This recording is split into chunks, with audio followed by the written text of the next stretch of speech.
നമസ്കാരം. Raf talk ഫുട്ബോളിലേക്ക് അവർക്കും സ്വാഗതം.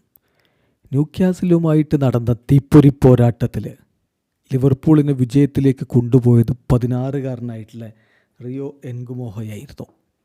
അവൻ പറയുന്നു, എൻ്റെ ഐഡൽ അത് മറ്റാരുമല്ല ലിയോ മെസ്സിയാണെന്നാണ്. എൻ്റെ ഇൻസ്പിറേഷൻ ലിയോ മെസ്സിയാണ്. റിയോ എൻഗുമോഹയുടെ വാക്കുകളിലേക്കൊന്ന് പോകാം. അദ്ദേഹം പറയുന്നു, Lionel Messi is my inspiration, he is the God.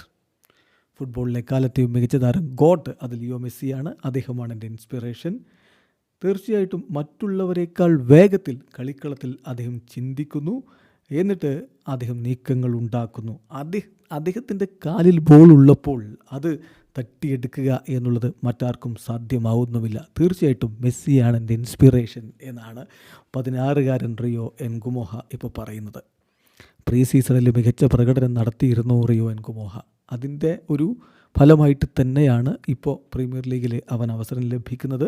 അവനത് മുതലെടുത്തു എന്നു മാത്രമല്ല, പ്രീമിയർ ലീഗിൻ്റെ ചരിത്രത്തിൽ ഗോൾ സ്കോർ ചെയ്ത ഏറ്റവും പ്രായം കുറഞ്ഞ 4ാമത്തെ കളിക്കാരനായിട്ട് മാറുകയും ചെയ്തിട്ടുണ്ട്. പ്രീമിയർ ലീഗിൻ്റെ ചരിത്രത്തിൽ ഏറ്റവും പ്രായം കുറഞ്ഞ ഗോളടിക്കാരൻ ജെയിംസ് വോണായിരുന്നു. 16 വയസ്സും 270 ദിവസവും പ്രായമുള്ളപ്പോഴാണ് അദ്ദേഹം ഗോളടിച്ചതെങ്കിൽ ജെയിംസ് മില്ലറാണ് ആ കാര്യത്തിൽ രണ്ടാമത്. 16 വയസ്സും 356 ദിവസവും പ്രായമുള്ളപ്പോഴായിരുന്നു അദ്ദേഹത്തിൻ്റെ ഗോൾ. വെയിൻ റൂണിയാണ് ഇക്കാര്യത്തിൽ മൂന്നാമത്. 16 വയസ്സും 360 ദിവസവും പ്രായമുള്ളപ്പോഴാണ് റൂണി തൻ്റെ ആദ്യ പ്രീമിയർ ലീഗ് ഗോളടിച്ചതെങ്കിൽ റിയോ എൻഗുമോഹ റൂണിയേക്കാൾ ഒരു ദിവസം മാത്രം പ്രായം കൂടുതലുള്ളപ്പോഴാണ് അവൻ്റെ ആദ്യ ഗോൾ നേടിയത്. 16 വയസ്സും 361 ദിവസവുമായിരുന്നു ന്യൂക്യാസിൽ യുണൈറ്റഡിനെതിരെ ഗോളടിക്കുമ്പോൾ കുട്ടിത്താരത്തിൻ്റെ പ്രായം.